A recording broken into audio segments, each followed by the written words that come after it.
Hello students, आज हम इस वीडियो में इन्वेंट्री कंट्रोल की एक important technique just in time, जैसे हम जीआईटी कहते हैं, इसे डिस्कस करेंगे। तो चलिए स्टार्ट करते हैं।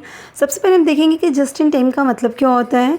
तो जस्ट इन टाइम जो है इन्वेंट्री को मैनेज करने का एक ऐसा मेथड है जहाँ पे हम गुड्स को तभी रिसीव करेंगे सप्लायर से जब हमें उसकी ज़रूरत होगी, राइट। तो नॉर्मली क्या होता है, जो मैन्युफैक्चरिंग कंपनीज़ होती हैं वो अपने पास रॉ मटेरियल्स को सप्लायर से मंगा के अपने स्टॉक में रख लेती हैं, राइट। और स्टॉक में मेंटेन करके एज एन इन्वेंट्री उसको मेंटेन करके रखती हैं, जिसके लिए उन्हें होल्डिंग कॉस्ट भी पड़ती है, कैरिंग कॉस्ट पड़ती है। लेकिन जीआईटी टेक्निक क्या कहता है? जीआईटी टेक्निक कहता है कि आपको स्टॉक पहले से ही मंगा के सप्लायर से मेंटेन करने की ज़रूरत नहीं है, बल्कि आपको जब प्रोडक्शन के लिए रॉ मटेरियल की ज़रूरत है तब आप सप्लायर से उसे मंगाइए। मतलब जब ज़रूरत पड़े तब आप मंगाइए, जस्ट इन टाइम, जब ज़रूरत हो तुरंत मंगा लीजिए। So it's requires working closely with suppliers so that raw materials arrive as production is scheduled to begin but no sooner.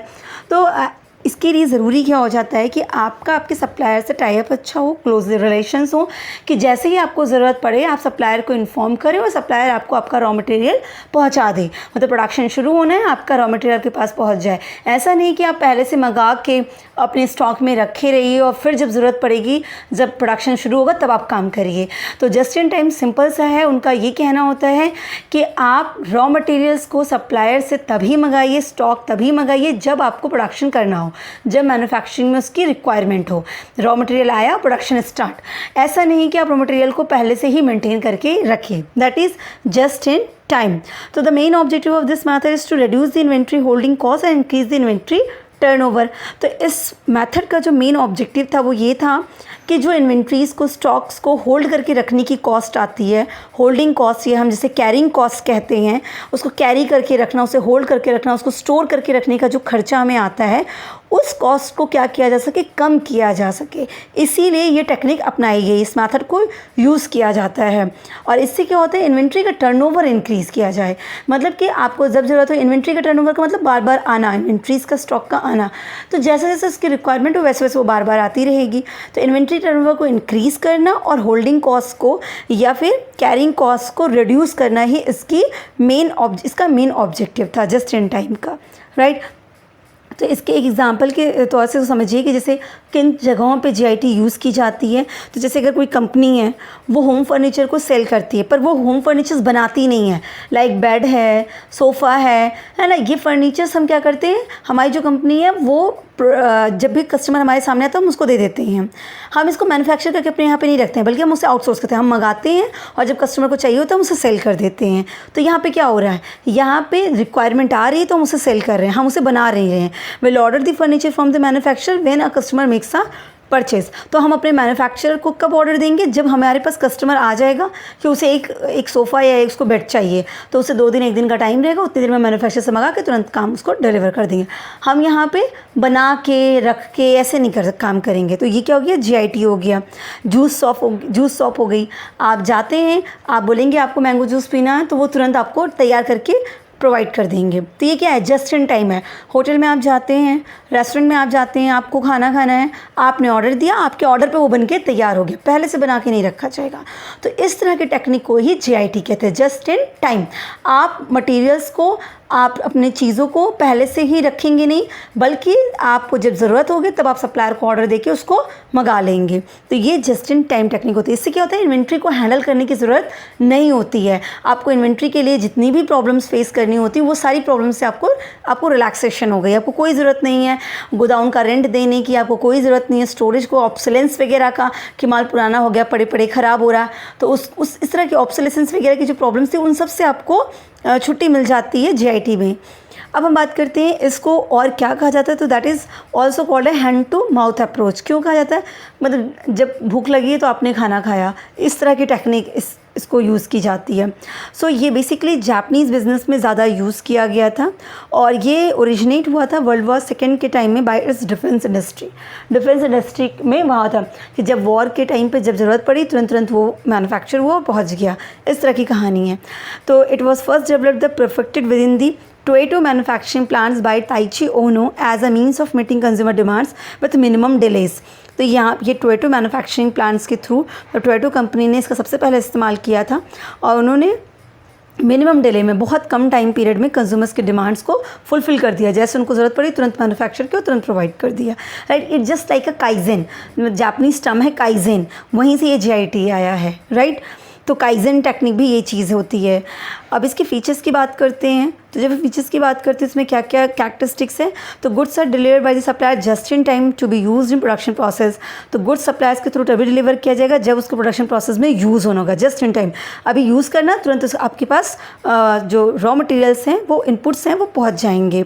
तो ये based on principle of minimizing the waste and achieving excellence in production. तो JIT इस principle पे काम करता है कि wastage कम से कम हो और आप प्रोडक्शन में एक्सेलेंस हो, मतलब आपका प्रोडक्शन प्रोसेस बहुत अच्छा हो। अब देखिए ये इसका मतलब समझिएगा, जैसे कि हमने क्या किया, पहले से ही मटेरियल मंगा के रख दिया, अब मटेरियल रखा है, स्टोर में पड़ा हुआ है। अब मार्केट में क्या हुआ, कस्टमर्स की डिमांड और प्रेफरेंस में थोड़ी सी वेरिएशन हमने देखी। अब हम अपने प्रोडक्ट्स को थोड़ा चेंज करना चाहते हैं, तो अब उसके हिसाब से कुछ रॉ मटेरियल ऐसे बन रहे हैं जो अब वेस्ट हो गए। तो क्यों ऐसा हुआ, अगर हमें अभी बनाना था प्रोडक्शन, अब करना था, अब टेस्ट प्रेफरेंस को देखा और अभी मटेरियल मंगाते तो हम एग्जैक्ट मंगाते, वेस्ट होने की कोई चांस ही नहीं थी। या हम ये कह लें कि हमने मटेरियल पहले से मंगाया था, पर अब जब हम उसको प्रोडक्शन के लिए यूज़ करने जाएँ तो देख रहे हैं कि वो मटेरियल पड़े पड़े पुराना हो गया है, अब उसमें काफ़ी ख़राबी आ गई है, ऑब्सोलेसेंस वगैरह जैसी चीज़ें, वो पुराना पड़ गया, उसकी यूज़ में नहीं है। तो ये क्या हो गया, ये भी आपके लिए वेस्ट हो गया, है ना। बड़ी बड़ी चीज़ें ख़राब हो जा रही हैं, नुकसान हो रहा है, उसके लिए पॉलिशिंग करना पड़ रहा है। तो इस तरह की चीज़ों से क्या हो गया, आपको इस सब चीज़ों से रिलैक्सेशन मिल जाती है। और प्रोडक्शन प्रोसेस में एक्सेलेंस कैसी आई, जैसी रिक्वायरमेंट आपको मार्केट में दिख रही है वैसी आपने मंगाई और तुरंत प्रोडक्ट तैयार करके दे दिया। तो ये इसी प्रिंसिपल पे वर्क करता है।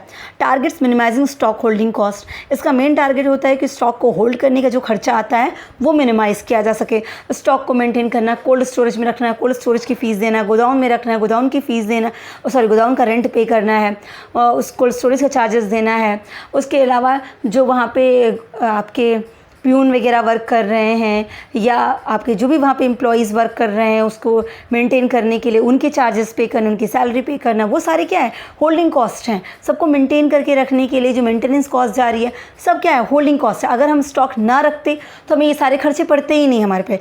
वो पूरे गोदाम की इलेक्ट्रिसिटी वगैरह जो भी चीज़ें हैं, अलाउंसेस, खाने पीने का, वो सब कुछ क्यों पड़ रहा है, क्योंकि हमने स्टॉक को मेंटेन करके रखा है एज एन इन्वेंट्री। अगर हम स्टॉक ना रखते, हम सप्लाई रॉ मटेरियल को मेंटेन करके ना रखे होते तो हमें इसकी ज़रूरत ही नहीं पड़ती। तो बेसिकली स्टॉक को होल्ड करने का जो खर्चा है उसको मिनिमाइज़ करना ही JIT का मेन टारगेट है। क्लोज सप्लायर टाइज, इस केस में क्या होता है, सप्लायर्स का आपके साथ अच्छा टाई अप होता है, आपका कांटेक्ट अच्छा होता है। अब अगर आप JIT फॉलो करना चाहते हैं और आपके पास सप्लायर ही नहीं है, तो आज आपको प्रोडक्शन करना है, अब आप सप्लायर ढूंढ रहे हैं कि मटेरियल किससे मंगाएं, तो ये थोड़ा प्रॉब्लमेटिक सिचुएशन हो जाएगी। तो ये सिचुएशन कब फॉलो हो सकती है, जब आपके सप्लायर से अच्छा टाई अप हो, आपको पता हो कि आपके कौन से सप्लायर हैं, आपने कॉल किया और वो आपको सामान पहुंचा दे रहे हैं, है ना। ऐसी सिचुएशन नहीं कि सप्लायर ही नहीं है, सप्लायर ढूंढना है, तो JIT एप्लीकेबल नहीं हो पाएगी। तो आपके पास सप्लायर होने चाहिए। तो ये क्या हो गया, standardize component and work method. तो यहाँ पे क्या हो गया, जो वर्क मेथड्स हैं वो सब क्या स्टैंडर्डाइज, आपको पता है कि कैसे काम करना है, कितना करना है, क्या मटेरियल चाहिए, वो मटेरियल कैसे आएगा, आज के अकॉर्डिंग है कि नहीं। तो हर चीज़ JIT में क्या होता है, क्योंकि इमीडिएट होती है हर चीज़, इसीलिए वो स्टैंडर्ड फॉर्मेट में होती है, राइट। अब हम बात करते हैं किसके, इसके एडवांटेज एंड डिसएडवांटेज की, कि JIT से क्या फ़ायदे हैं और क्या नुकसान है, राइट। तो एडवांटेज अगर हम देखते हैं तो एक है आपका reduce cost on storing raw material को स्टोर करके रखने का जो खर्चा आता है इसके JIT की वजह से वो रिड्यूस हो जाता है। तो ये इसका एक फ़ायदा है कि हम JIT अडॉप्ट करते हैं तो हमें स्टोर करने के रॉ मटेरियल के जितने भी खर्चे हैं वो ख़त्म हो जाते हैं। लेस इन्वेस्टमेंट इन रॉ मटेरियल, आप जब रॉ मटेरियल परचेज़ करते हो सप्लायर से तो आप उसे पेमेंट करते हो, तो आपकी जो मनी है, वर्किंग कैपिटल, वो क्या हो गई, ब्लॉक हो गई। क्यों ब्लॉक हो गई, क्योंकि आपने रॉ मटेरियल से मंगा लिया, अब उसको पेमेंट कर दिया आपने तो वो ब्लॉक हो गया। अब रॉ मटेरियल से प्रोडक्ट बनेगा, प्रोडक्ट मार्केट में लॉन्च होगा, सेल होगा, सेल के बाद फिर आपके पास कैश आएगा, तो आपको वापस कैश कन्वर्जन में टाइम लग रहा है। तो मतलब क्या हो गया, JIT के होने से क्या हो गया, ये जो रॉ मटेरियल आपके पास रुका रहता था, उस रॉ मटेरियल की वजह से जो कैश ब्लॉक हो जाता था वो प्रॉब्लम हट गई है आपके पास। अब आप रॉ मटेरियल तभी खरीदेंगे जब आपको चाहिए, प्रोडक्ट बनाना है, इधर रॉ मटेरियल परचेज़ किया, प्रोडक्ट तैयार और आपके पास आपका मार्केट से सेल होके आ गया।